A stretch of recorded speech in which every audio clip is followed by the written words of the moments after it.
Hello, welcome to SCOD class number 2, hypothesis or hypothesis. This is the second class in a series of SCOD lectures that I'm giving, and I will write more in the details about technical issues and links. First, I will read the hypothesis or hypothesis, and then I will ask you questions, and then I will read the credits. So first, hypothesis or hypothesis means before the thesis. So the thesis is the body of work. The hypothesis, like in science, is the questions. The question that you ask to try to arrive at some kind of logical answer or reasoned answer. Natural questions. Can environmental anachronisms be used to architecturally design sustainable living for a thriving organic community of clients more independent of corporate monopolies? Now that's a long question, and I'll try to break it apart. Can environmental anachronisms, so an anachronism is something taken out of time and place, so it's a metaphor, so creative people and often use this.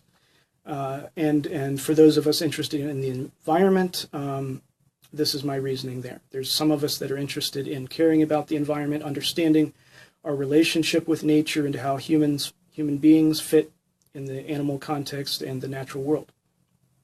How can this set of assumptions be used to architecturally design sustainable living? And sustainable is a charged word, so let me get into that. Sustainability just simply means how to sustain something for a period of time or indefinitely. Okay? And in the future, I will discuss various definitions and other words that also mean sustainable, such as permaculture, for architectural and way of life purposes. For a thriving organic community, organic, I'm referencing Frank Lloyd Wright, and about 100 years ago, architects began to use the word organic, and now. It's another popular word, but it does mean biological or something that is a complex organism or related to nature in that way. Community of clients, so architects design for clients. That's what that means, and that's why that's the mission statement. If you already have pre-existing beliefs and other ways of doing things, that's totally fine and good on you. This is just one way that I'm trying to work through problems.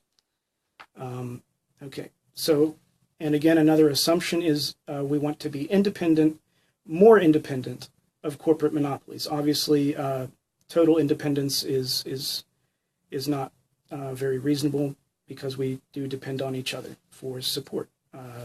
No man is an island, that kind of thing.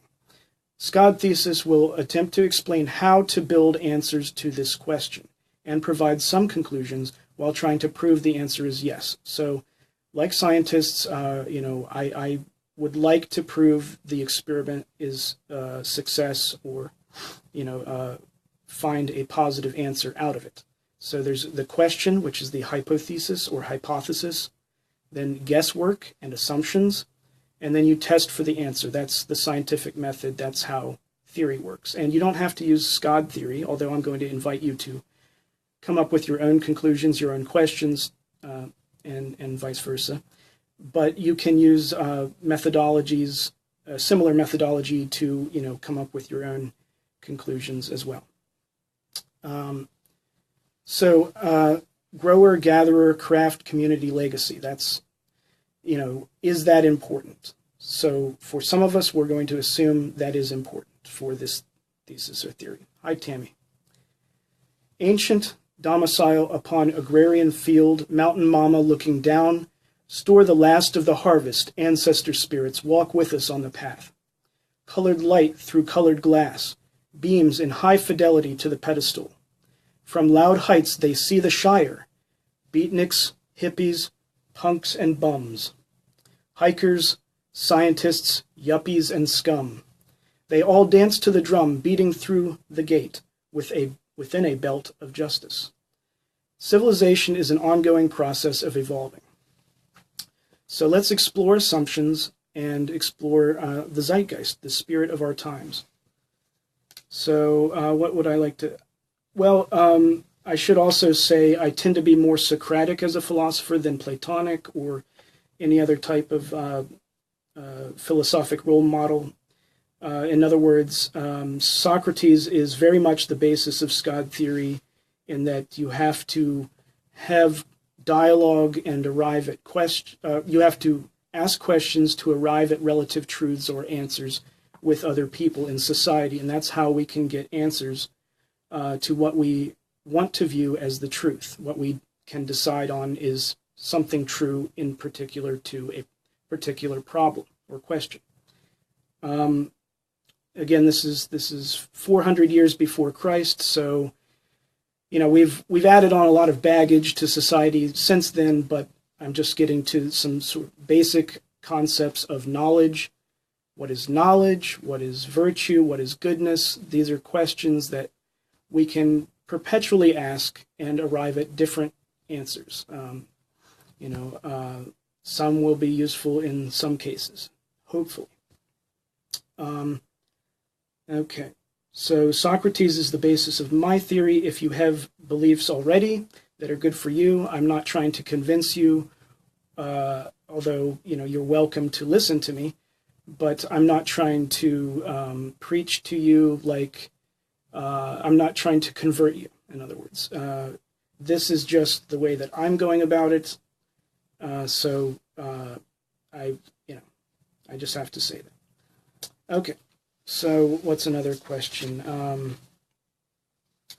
Is productivity, what should be some of the goals? In other words, I've decided that happiness is a goal, but some people may decide that money is the goal. And if money is the goal, this is not the thesis for you. Money can be part of happiness, and I'm not excluding other lesser goals, minor goals that can be a part of happiness, such as, I paid my bills. Yay, I can, live comfortably. There's nothing wrong with that. That's part of happiness, as this broad definition of happiness is, which I will explain and get into, how you can arrive at defining terms for your particular problem, because the terms that you use for your particular problem will be different than terms that another person is using for their particular problem. And that's part of the problems in life that we get into with arguments and arguing with words and with other people, is that a lot of times we're using words that mean one thing to us and another thing to the person that we're arguing with. This is a problem of semantics and is just a core problem in daily life. Okay. So, I want to ask you, what is important to you? What kind of questions you feel are important to ask? I welcome you to share your answers in SCOD group on Facebook. That seems to be a good place for people to be able to present their ideas and their opinions without too much attack. And the reason I do that is because I do believe in dialogue, and there's a place for debate, but I try to keep debate away in order to give people a sense of comfort that they can present their ideas even if other people consider them crazy or wrong. I think there does need to be a freedom to express yourself, and that's primary to the artist, I think. Okay, so I want to thank my partners with SCOD before I go. Ayla, Jen, Annie, Tammy, I see you're watching, thank you. Rhonda, Sama, the Bows, Karen, Marlene, Tom and Jen, Marie, Kodiak, Nina, Jeanette, Katie, Pat, the Hesses, Omi, Noel, Military Vets, SCAD, RWU, Bog Peeps, Owl Feathers, and my mom. So I want to acknowledge and reference your support and my support for your work also. And your lives are important to me. And thank you. Parents, stewards, creators, and caretakers. I value your lives and your feelings.